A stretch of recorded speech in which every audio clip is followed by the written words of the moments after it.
We fell out of love like shooting stars came crashing down, and we're building back up again now. I see your heart, see your mind, see all you hide. I won't let you go, can't let this fight. When you lose yourself, I'll be right beside you. Hello, Dan Smith here. I directed this film back in, well, it feels like a century ago. Yeah. The studio asked me to provide a commentary track for the DVD release. And wham! Straight into the action. No fluff or anything. That's what we did back then. Crash-landed ship. Out pops our hero, the fearless Dick Starspeed.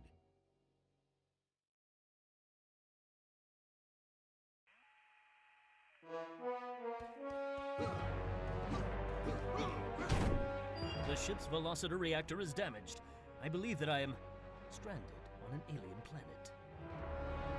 Played, of course, by actor Jonathan Digby. Went on to some minor roles after this. Such a shame. I thought from day one this guy's got leading man written all over his face.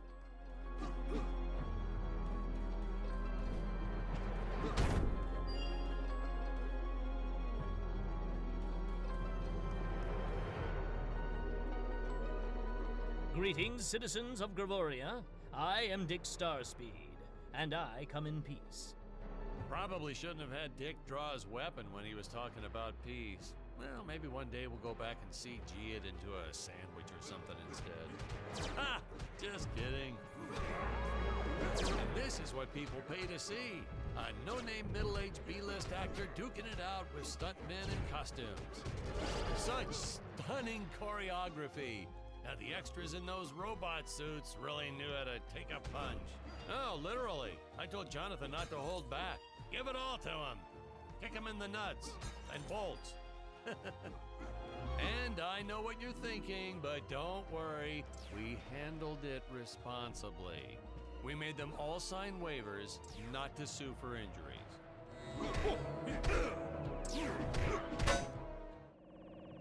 Holy smokes!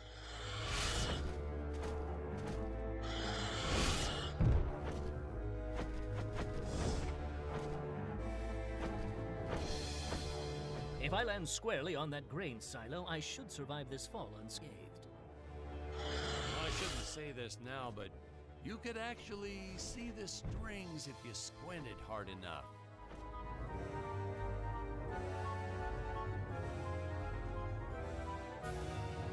A screenwriting trick from back in the old days. You put a grain silo or some haystacks down and it solves all your gravity-related problems.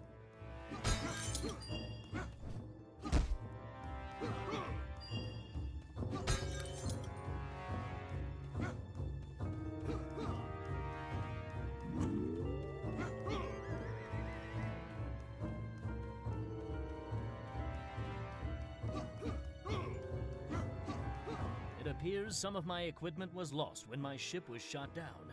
But what luck! This high-tech scanner reports that my ray gun is nearby.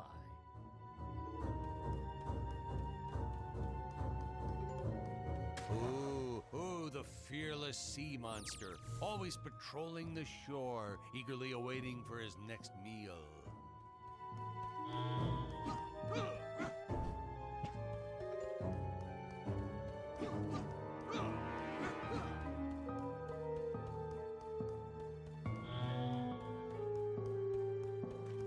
Oh, the dinosaurs! You just don't see quality stop motion like this anymore, do you? Someone actually sat there and moved them, frame by frame. Today, it'd be done with computers, but where's the artistry in that? Now, if the trees here look a little plastic, well, it's because they are. I took them from the set of my last film, Vampire Island 2.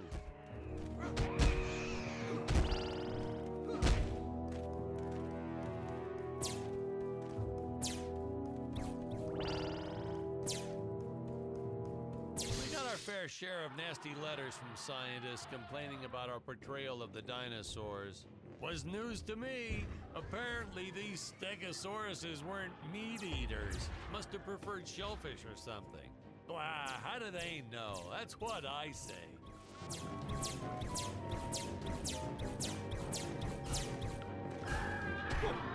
I designed this creature to reflect the human condition.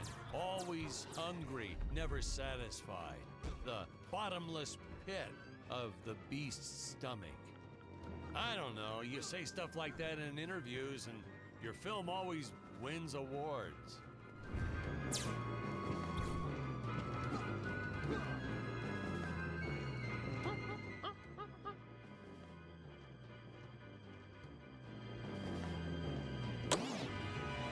As usual, the local population is defenseless. That's where our hero steps in and saves the day.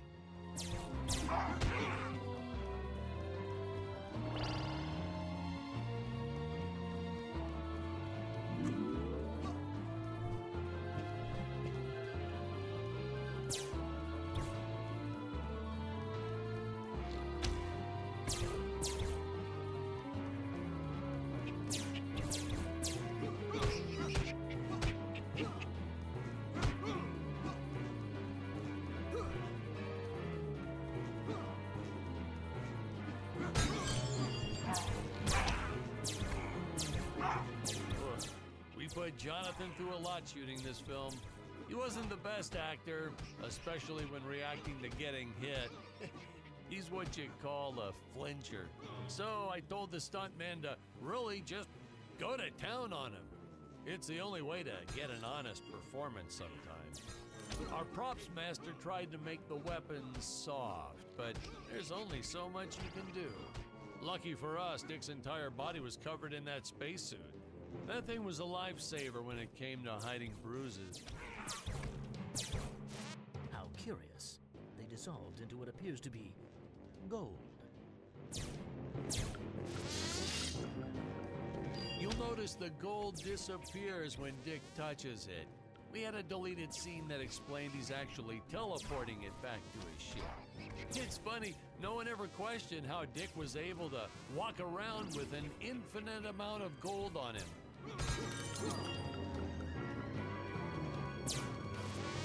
We had to redo these shots. Our first attempt was kind of a disaster. We tried using real apes, thought it'd cut down on the costume budget a bit. But have you ever tried working with apes?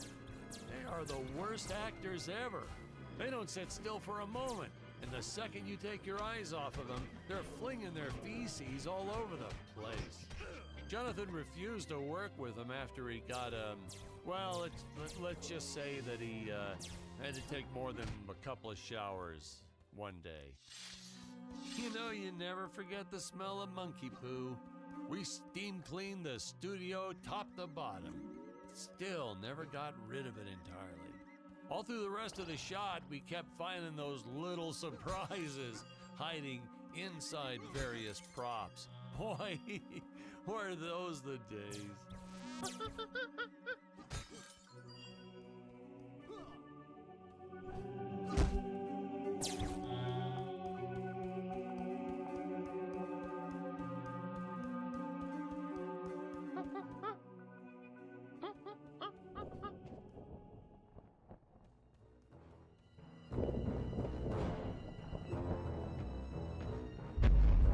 Some really top-notch stop-motion effects, huh? Unfortunately, we skimped on the Dick Starspeed puppet a little. The Earthman is not for you to eat, fiend! Oh, this was groundbreaking. We had the woman rescuing the man for once.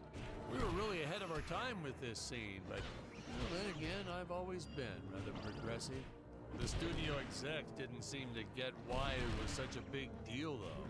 Sorry, we don't see this as anything unusual. Ha! Of course! It's unusual! A woman would never save the man. It just doesn't happen. Not in the movies, not in real life.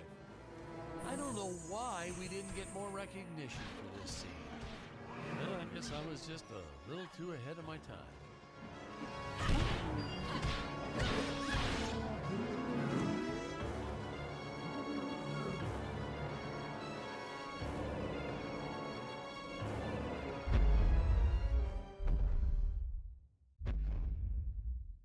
Thank you for saving me, strange woman.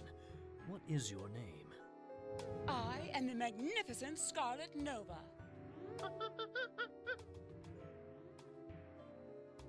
Do not question my motives. Just be happy that you are still alive. I must speak with my father at once. I shall teleport to his chambers.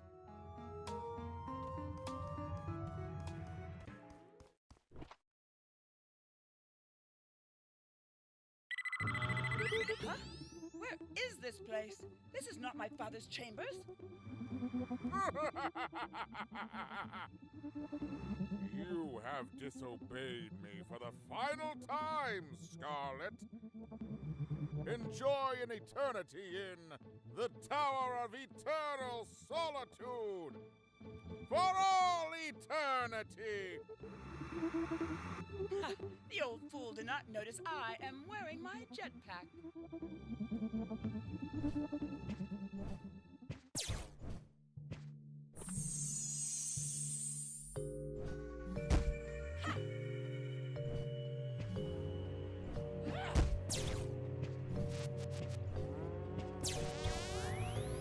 Booster usage.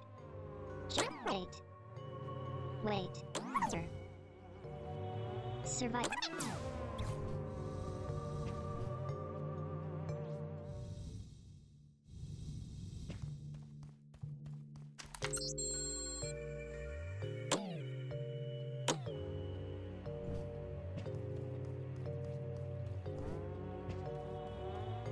Scarlet didn't quite realize she needed to shoot those energy orbs down below.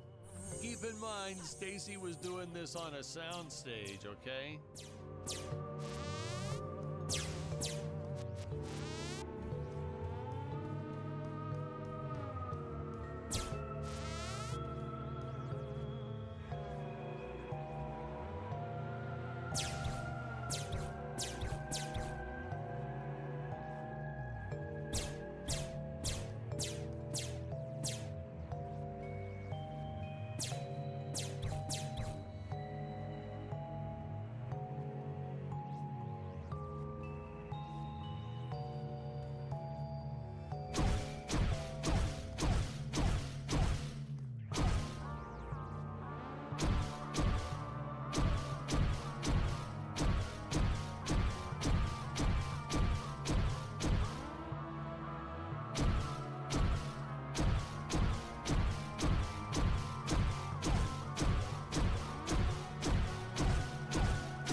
The energy imps. Such a neat effect. We had to paint each movement frame by frame and superimpose it into live footage. We were pulling all-nighters for weeks. Well, when I said we, I meant the artists. I'm pretty much useless if I don't get a solid 10 hours a night. But they were at it forever. They had to redo it all because I accidentally told them red instead of blue the first time. My father revoked my access to the teleport terminals. Artists. I shall only be able to utilize the ones I activate manually. I can never ever find the right words, and there's no way this is real life.